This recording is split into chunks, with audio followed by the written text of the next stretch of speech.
Opaque এবং opaque plus বর্তমান সময়ে সবচেয়ে গুরুত্বপূর্ণ একটি টপিক। চলুন এই টপিকের সবচেয়ে গুরুত্বপূর্ণ তথ্যগুলো, যেগুলো বিভিন্ন চাকরির পরীক্ষায় আসে এবং আসতে পারে, সেগুলো নিয়ে আলোচনা করি। ওপেকের ফুল ফর্ম হচ্ছে organisation of the petroleum exporting countries, অর্থাৎ যে সকল দেশগুলা তেল এক্সপোর্টিং করে সেই সকল দেশগুলোকে নিয়ে যে জোটটি গঠিত হয় সেটা হচ্ছে ওপেক।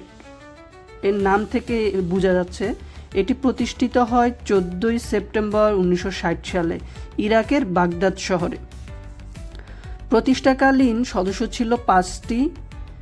বর্তমানে এর সদর দপ্তর হচ্ছে অস্ট্রেলিয়ার ভিয়েনায়। 1965 সাল থেকে অস্ট্রেলিয়ার ভিয়েনায় এর সদর দপ্তর। বর্তমান সদস্যের সংখ্যা হচ্ছে 11টি, অর্থাৎ প্রতিষ্ঠাকালীন 5টি, বর্তমানে 11টি। সম্প্রতি 1 মে 2026 সালে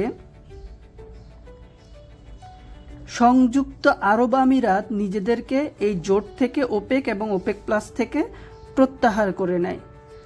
অর্থাৎ বর্তমানে 12টি ছিল, 1 মে 2026 সাল থেকে ওপেক এর সদস্য সংখ্যা 11টি। এটি খুবই গুরুত্বপূর্ণ।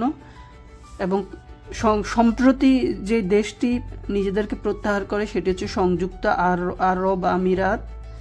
এবং ওপেক থেকে সর্বপ্রথম যে দেশটি বেরিয়ে যায় নিজেদের প্রত্যাহার করে সেটা হচ্ছে ইন্দোনেশিয়া। এটিও গুরুত্বপূর্ণ একটি তথ্য। ওপেক প্লাস হচ্ছে ওপেক এবং আরও 10টি তেল উৎপাদনকারী দেশ নিয়ে যে জোটটি গঠিত হয়। এটি 2016 সালে গঠিত হয়। ওপেক এবং ওপেক প্লাস থেকে সম্প্রতি বেরিয়ে আসে সংযুক্ত আরব আমিরাত। আশা করি এই তথ্যগুলো আপনাদের অনেক কাজে আসবে এবং তথ্যগুলো পরীক্ষা আসলে আপনারা সঠিক উত্তর করতে পারবেন। যদি কোনো কিছু বলার থাকে, জানার থাকে, আমাদেরকে কমেন্টস করে জানাতে পারেন। ধন্যবাদ। আসসালামু আলাইকুম।